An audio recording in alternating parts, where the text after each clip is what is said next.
Welcome back to Let's Talk. I have Assemblyman Upendra Chivukula here to talk about technology in New Jersey. Thank you so much for being here. Thank you very much. You're in District 17, is that correct? That's correct. Yeah. I know your area is surrounded by technology, and I know when you work across the street in the Assembly, you work a lot with energy and technology. Tell me, who's in your area that you're so proud of? What type of companies are in your Central Jersey area? No, we have Johnson & Johnson World Headquarters is in my district, and you have a number of companies, whether the telecommunication companies, we have lots of data centers, a lot of companies that are doing healthcare related industries, nanotechnology. Now we have, you name it. We also have the one of the incubators is right on Route 1 in North Brunswick, is part of my district. So basically New Jersey has 3 technology innovation zones, and the greater New Brunswick area is one of them. Okay, I know you're involved with alternative energy. What's going on in Trenton about how New Jersey is going to move into the new generation of energy? Yeah, one of the key things is that recently the governor and the administration released their new energy master plan, where we have the requirement for renewable energy or alternate energy is about 22.5% by 2021, and which will consist of solar, wind, biomass, and other sources. Hydro is one of them. And so what we need to do is that we need to come up with ways how we can create the incentives for those industries. Some industries require more incentive than others, and see how we can create the incentives at the same time. We don't hurt the ratepayer too much. So Governor Christie signed that into legislation? Is that correct? No, it's not a legislation. It's a plan. It's a plan, plan for which way the New Jersey has to go forward. Okay. If you look at a lot of the events that have taken place, the Oyster Creek nuclear plant, which produces about 650 megawatts, is going to be decommissioned in 2019. So we will have a shortfall of 650 megawatts.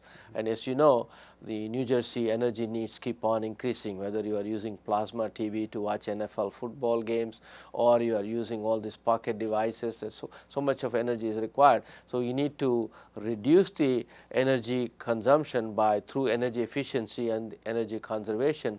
One of the things the Energy Master Plan talks about, but does not have the specific goals of reducing 20% by 2020.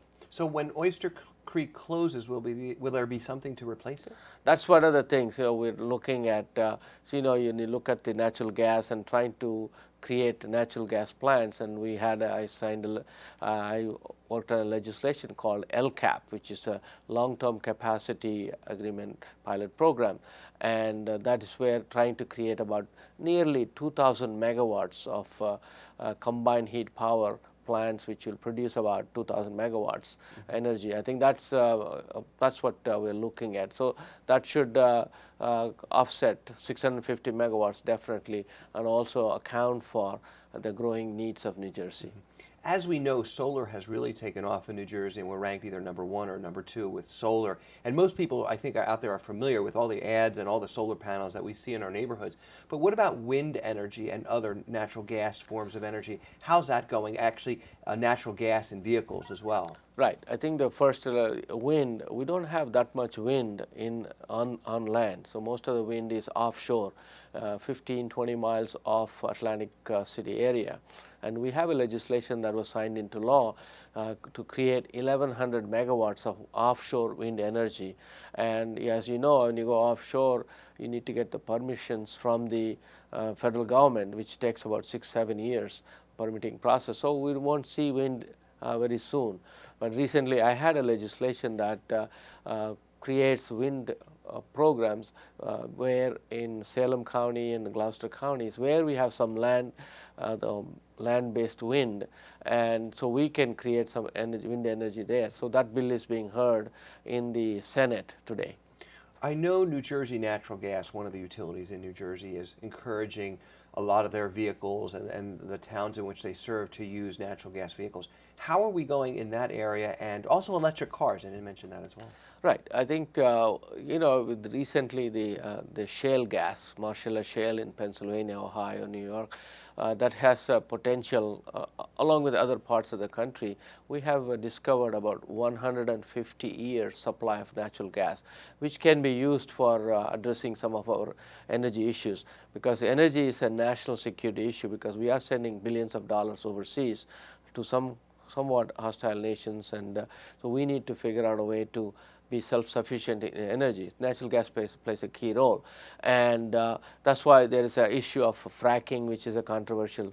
Fracking meaning hydraulic fracturing. We have been drilling, vertical drilling, and with the hydraulic fracturing, what you're doing is you're going 8,000 feet below the ground, and laterally you go 1.5 miles in each direction, and there are issues with that. But I think that is one thing. Once you have the abundant supply of natural gas, also natural gas is right now around $3.50, and compressed natural gas vehicles are going to play a key role, especially for trucking industry, because we are using diesel, but if you replace that with the compressed natural gas, we're going to be efficient, and also environmentally will be well off.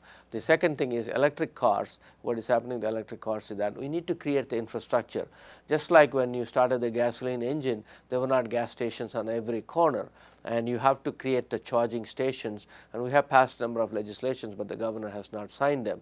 But I think we need to figure out a way to create the infrastructure, so that way, for one thing is that you have to make the electric cars affordable, and which will come as the volume increases, and also because the electric chargers are good for 200 miles, and you need to really plan it. If you don't plan it, you will be stranded on the highway. So that's why you need to have create charging stations. Now, why didn't the governor sign it? What was his response to that? Well, he was not ready. I think they think that the governor is always saying that unless it is ready, we're not going to do it. But the industry, I think there are a lot of pilot programs that have been successful, and when you try to create this thing, private investment, attracting the private investment, especially on turnpike. I think it makes sense. If somebody is driving an electric car, you do have gas stations already, and all you need to do is create an electric charging station. It will encourage people who are traveling long distance on the turnpike or the parkway. They will feel that they can use electric cars. Right. I guess they'll know where the charging station is because they're already there. Otherwise they have to search for them. That's one thing. Right. Then you also have at the train stations. If you create, people are commuting to work, and then they drive, and then they can also use electric cars if they can have the charging stations at the NJ Transit locations. All these things are possible. Right. Assemblyman, thank you so much for being here. It was really our honor, and hopefully you'll come back again soon. Thank you very much. And thank you for watching. We'll be back right after this.